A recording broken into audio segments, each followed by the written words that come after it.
নোয়াখালীতে ১২৭ ভরি স্বর্ণ চুরির রহস্য উদ্ঘাটন, নারীসহ ৩ জন আটক। বিস্তারিত দেখুন নোয়াখালী থেকে পাঠানো আরিফ হোসেনের প্রতিবেদনে।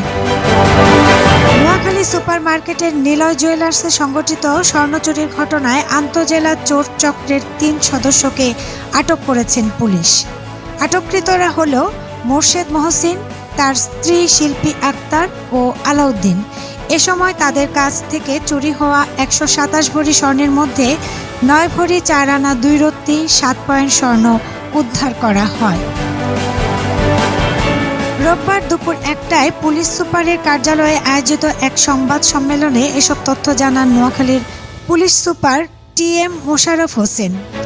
সংবাদ সম্মেলনে উপস্থিত ছিলেন অতিরিক্ত পুলিশ সুপার আবু তৈয়ব মোহাম্মদ আরিফ হোসেন এবং অতিরিক্ত পুলিশ সুপার মোহাম্মদ লিয়াকত আকবর। পুলিশ সুপার জানান, গত ১ জানুয়ারি নোয়াখালী সুপার মার্কেটের ৪র্থ তলায় অবস্থিত নিলয় জুয়েলার্সে ৮ থেকে ১০ জনের একটি সংঘবদ্ধ চোর চক্র প্রবেশ করে।